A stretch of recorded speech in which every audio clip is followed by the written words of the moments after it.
It's time to think differently about healthcare, but how do we keep up? The days of yesterday's medicine are long gone, and we're left trying to figure out where to go from here.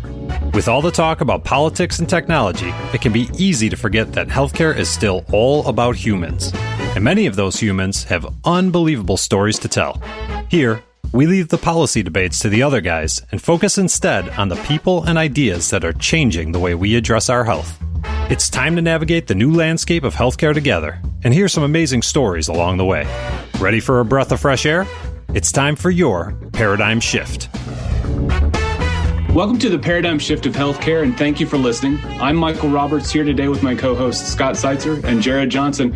On today's episode, we're speaking with Jennifer Armstrong, the VP of Marketing for Stratus, a leading provider of EEG and other neurodiagnostics.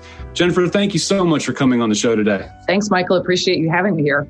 Absolutely. So let's start off with a 2-minute origin story for Stratus. What is it? Where did it come from? So as you said, Stratus is the nation's leading provider of in-home video EEG services, as well as other neurodiagnostic testing. These tests are all to help neurologists and other specialists in the neurology field to diagnose and guide treatment decisions for patients that have seizures and other seizure-like disorders.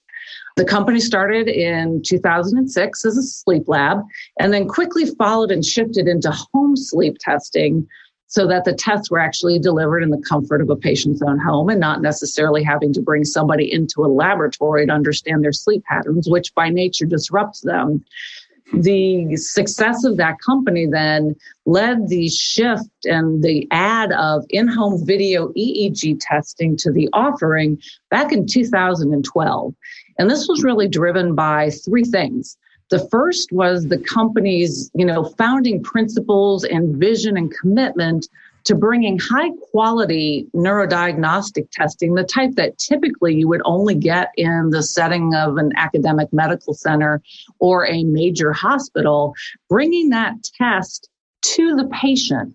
So instead of making the patient always go to a location where the test was available, the vision was to bring that test into the patient's home and giving the patient the opportunity to have high quality testing regardless of where they live. So if they lived in a rural setting and didn't have easy access to a metropolitan area, they would still have access to that care. It was also driven by the fact, tying into the patient having to travel, is this country still has, and even back then, a dramatic shortage of neurologists to care for patients. And with that being said, many patients that live outside of a major metropolitan area did not have access, still don't have access to getting the testing and the care that they need. And then the third thing that really drove it was advancements in technology that enabled the transfer of data and capture of data along with high-speed internet services to all be facilitated. So it was this combination of these three things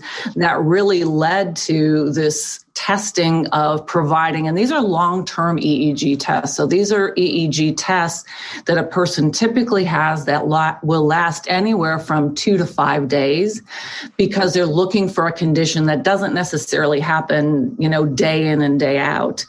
And then the company has been very successful. Over those years, we've managed testing for over 60,000 patients in that time.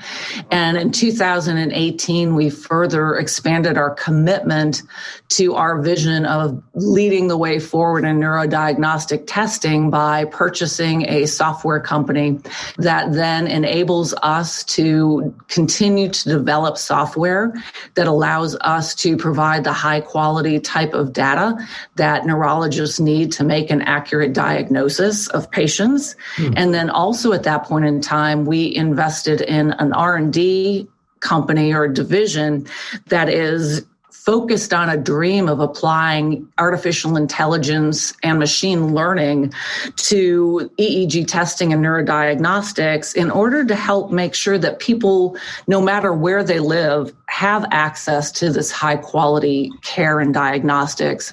And the vision of our medical director that leads that division actually says, imagine a young boy that lives in the Congo in Africa has virtually no access to medical care, but is experiencing some type of seizure, where we could actually ship into that person an EEG headset, like a helmet that they could put on their head.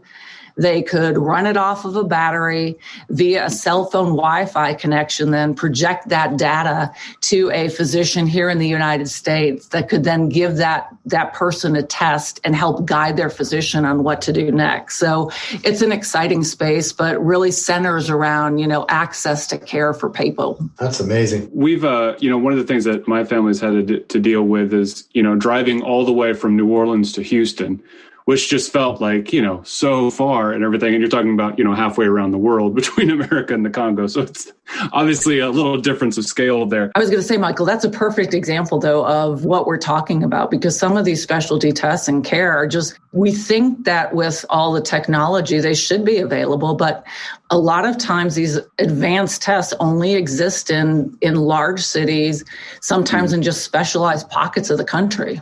Yeah, exactly. We went to see a specialist that was there. And so that same kind of deal, all of that could have taken place probably remotely. It just, the systems weren't in place to do so. So away we went, and all hopped in the car and made our trip there. One of the things that we have talked about quite a bit on this show has been around this whole concept of patient access, everything from telehealth to things like that, and just how dramatic a change this past year has brought for so many of these different reasons. I imagine that Stratus is even more and more in demand as getting patients into different places is as problematic as it's become. It has been. We say here that we are blessed, unfortunately, by the tragedy of a lot of people, which is, once again, not something that any of us take pleasure in. But to your point is, we really have served a very important niche and service while this whole pandemic has been going on, because many of the epilepsy monitoring units, which is the place in a hospital where these patients are typically tested, have had to shut their doors in order to provide care for, one, COVID patients, or two, patients that have a more critical life and death urgent need. So a lot of these, particularly patients that have new symptoms and are waiting for a diagnosis, are waiting, upwards of 6 months to get their testing made available. So we've actually come in and provided add-on services to a number of these hospitals so that they can continue to offer service to their patients while they are dealing with this, bed shortage at this time. It's frustrating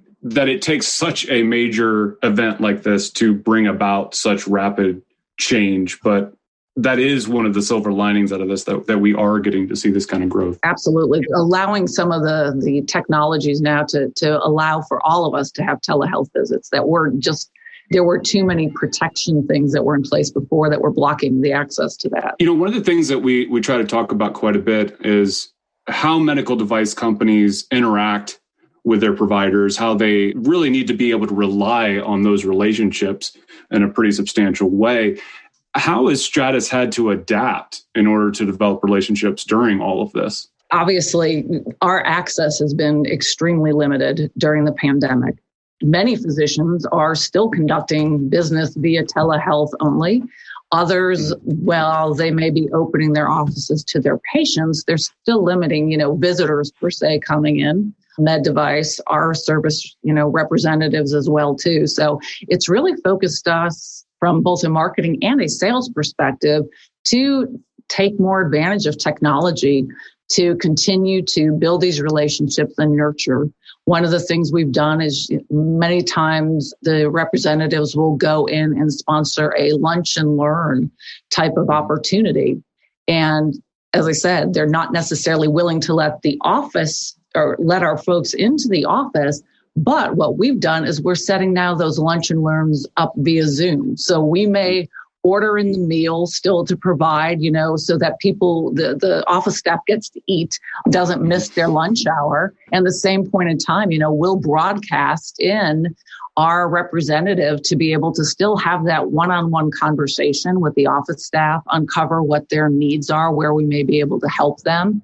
And then from a marketing perspective, we've been developing more tools to give them that allows them to engage in that conversation via a digital platform.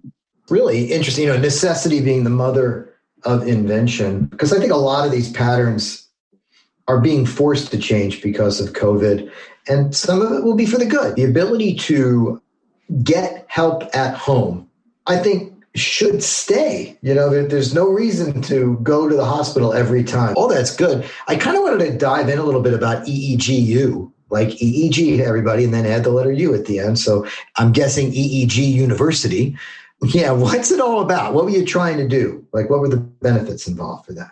So EEG U, EEG University, is a program that was designed to bring value add to the neurology community, the epilepsy community, and help to train and provide accreditation credits for EEG technologists.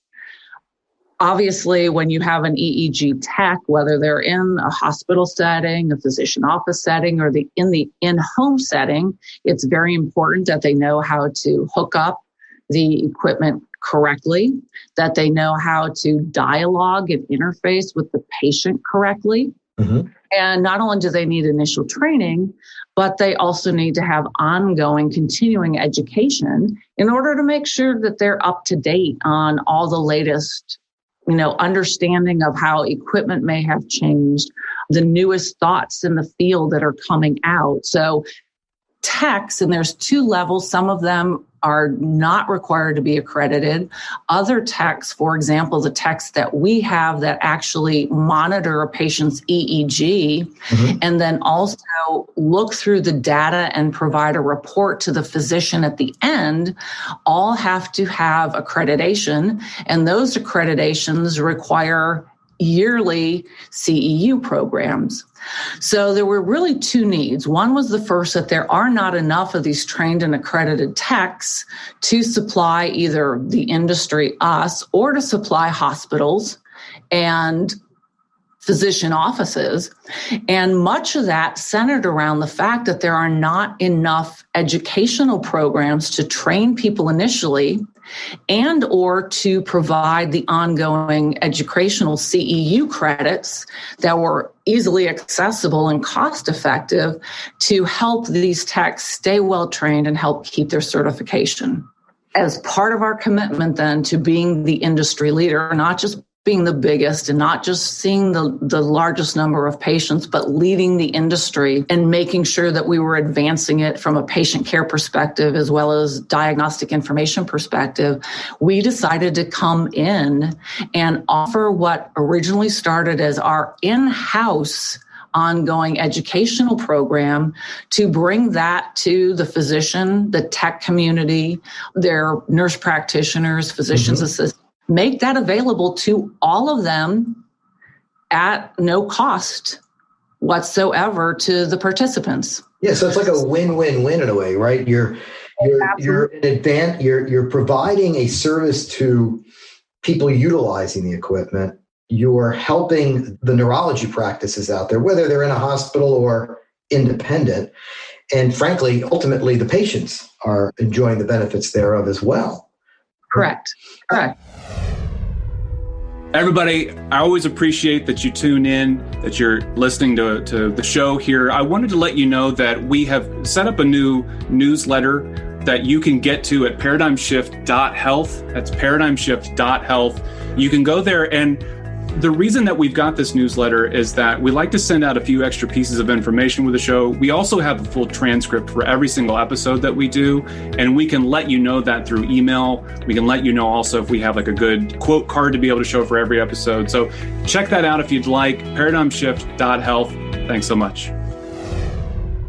I guess my question would be, when you're marketing this, essentially this value-added service, which is really, to me, a home run. It's good for everybody. There's no bad to this. Right. How do you position that conversation with the three different parties, right? You've got a conversation you're going to have about EEG U that you would have, say, with the doctors themselves, the neurologists. a different one with the techs. And then last but not least, the patients. You talk to them as well? So yes, we do. I'll start with the first, which was, the physician. The conversation there is one of two things.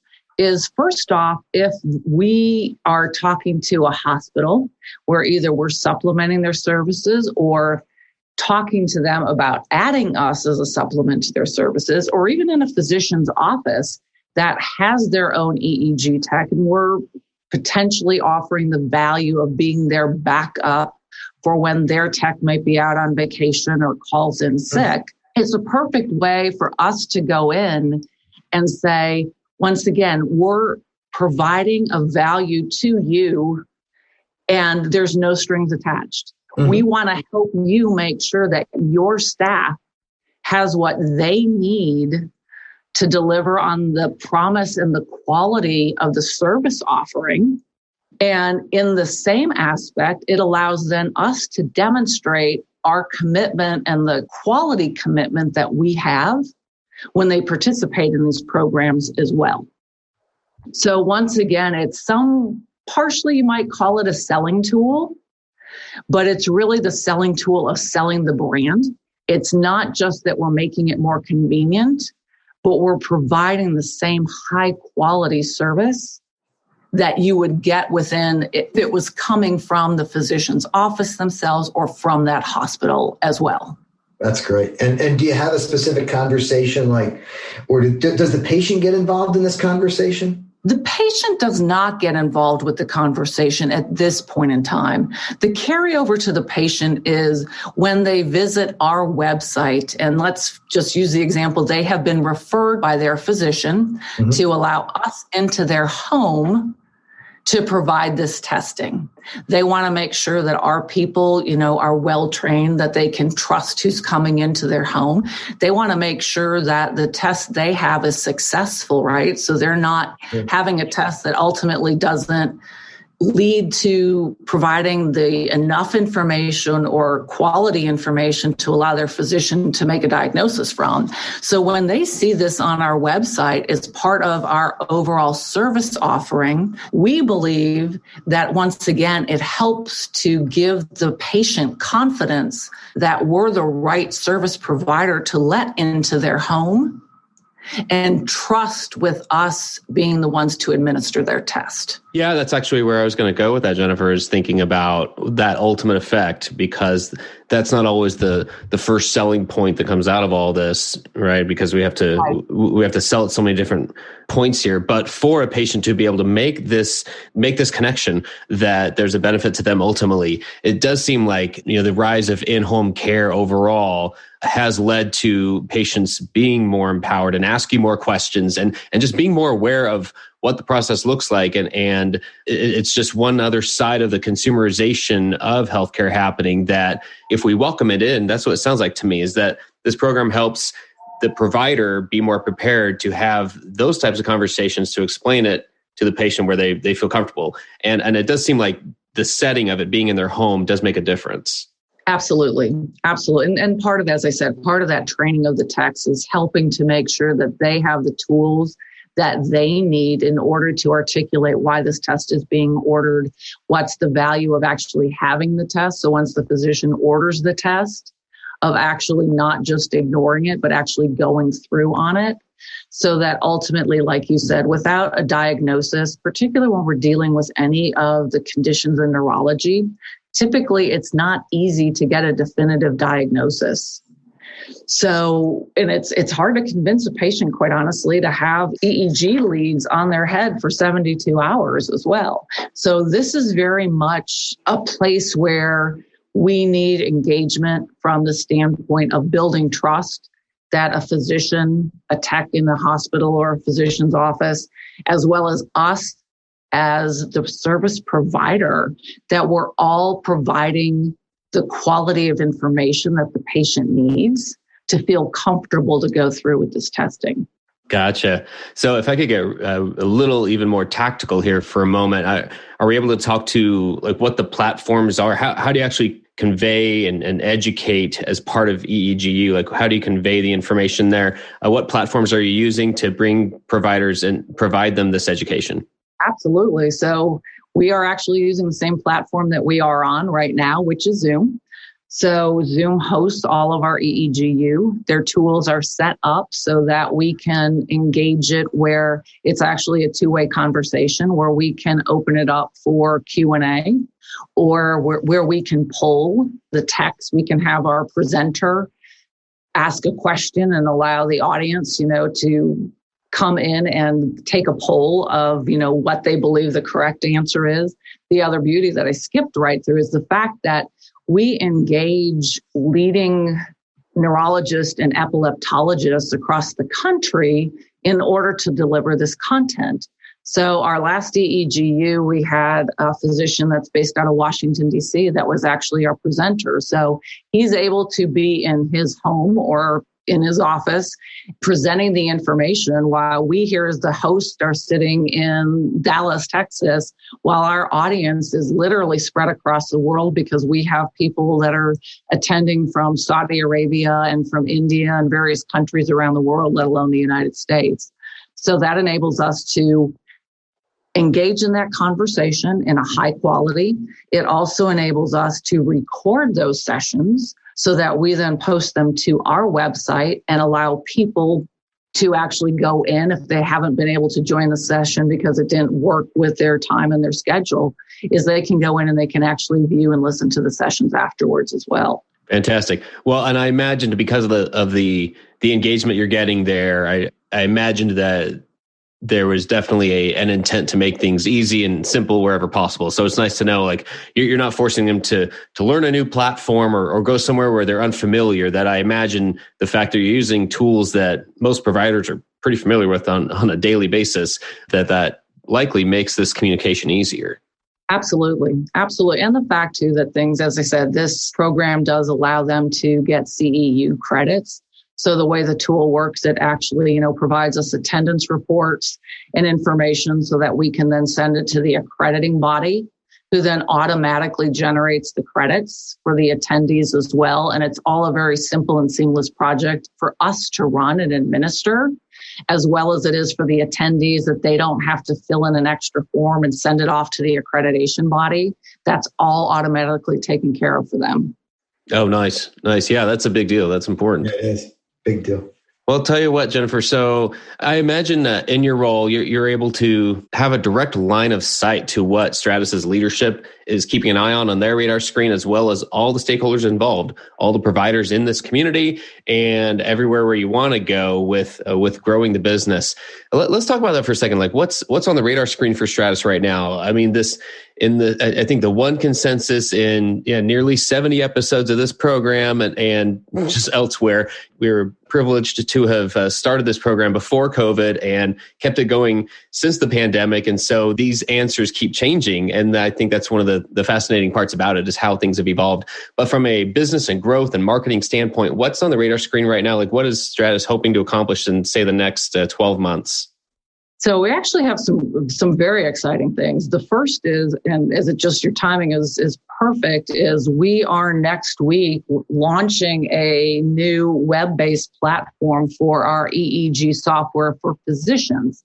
It's always been up until this point in time where the data was stored in the cloud, but physicians had to have an application installed on a computer for them to actually access that data and view it, which in some cases meant that if the software was installed on their office computer, because of security concerns, when they left the office at night, they did not necessarily have access to their EEG data, which is a lot of times actually when physicians will look and read this data, because that's their time when they're not engaged in patient care and one-on-one conversations. So our new platform now means that a physician will be able to access their EEG data to review and do reporting from any time of day, anywhere, from any internet connected device. So tying into telehealth, it broadens physicians' access to data and ability to provide the information that they need in order to guide their treatment decisions, that they can do at any time, day or night. We've had our own medical director that has actually pulled it up using the screen in his Tesla Not that we recommend that, but if it's a weekend and you have a patient that's just come into an emergency room, you'll be able to pull up that data on the phone while you're at your kid's soccer game or what have you. So we're, again, really excited. It's expanding this telehealth and starting to have the convergence of technology so telehealth becomes seamless. That's our first thing. And then the second thing we're excited on is, as I mentioned, we have over 60,000 patients that we've treated. We hold the world's largest database of this patient data, all de-identified and anonymized. So we're completely holding patient confidentiality. But what it's allowing our Merlin R&D division to do is to apply machine learning and basically develop technologies that make it fast and easy for the software to tell whether or not an EEG is normal or potentially abnormal. And there's a whole lot of other things that are also the identification of biomarkers from EEG data as well.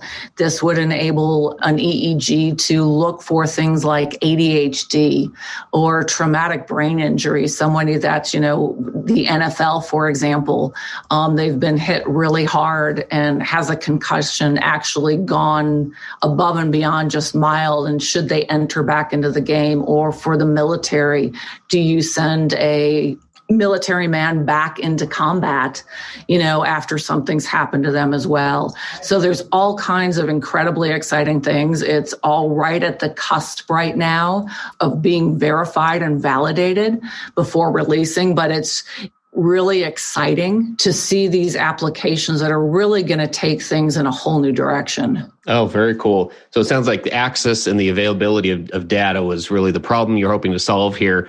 Well, was that something that has come about since the pandemic, like as a result of the pandemic, or was that something that was like that got prioritized higher as a result of it? I'm just curious if that was something that was already on the radar screen. It was already on the radar screen, mostly because our chief medical officer and our R&D, as I said, was looking to what's coming in the future. Where could we take it? Where should it be going? So we had this all in the works. But to your question, Jared, is yes, we accelerated development as a result of the pandemic in order to make sure that we were there and able to fill a need that was coming up today rather than 12, 24 months down the road. That is awesome. Yeah, so much more that I'd love to ask you about on this. We're going to have to wrap today, unfortunately, but it sounds like the marketing path is set pretty clear for you there, and just in how many exciting things are coming that you get to talk about. So that's fantastic. Yeah, it's a beautiful place to be as a marketer. Sometimes we have, dry patches where we're looking for something different and some new value. But no, I'm really very lucky to sit in this position right now because we have a great offering today, and it's just going to get better over the upcoming months and years. That's wonderful. Jennifer, thank you so much for coming on the show. As always, we appreciate everybody that listens, and have a great week.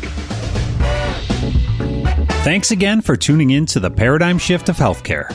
This program is brought to you by Health Connective, custom marketing solutions for medtech and pharma. Subscribe on Apple Podcasts, Google Play, or anywhere you listen to podcasts.